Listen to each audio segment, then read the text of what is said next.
गुन्हे शाखा पथकाच्या सापळ्यात 121 किलो गांजासह दोघांना पकडले।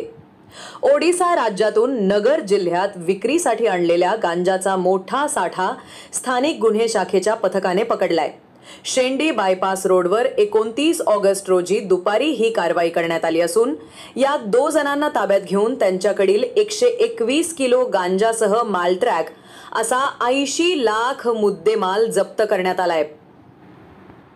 पोलीस अधीक्षक सोमनाथ घारगे यांच्या आदेशानुसार अंमली पदार्थ विरोधी टास्क फोर्सचे नोडल अधिकारी तथा स्थानिक गुन्हे शाखेचे पोलीस निरीक्षक किरण कुमार कबाडी यांनी स्थानिक गुन्हे शाखेतील पोलीस उपनिरीक्षक अनंत सालबुडे, राजेंद्र वाघ, पोलीस अंमलदार अतुल लोटके, गणेश लोंढे, संतोष खैरे, दीपक घाटकर, फुरकान शेख, लक्ष्मण खोकले, राहुल द्वारके, अमृत आराव, आकाश काळे, रमीज राजा आतार, प्रकाश मांडगे, सागर ससाणे, भगवान धुळे, उमाकांत गावडे, अरुण मोरे, जयराम जंगले यांचे 2 विशेष पथके तयार केलेले आहेत।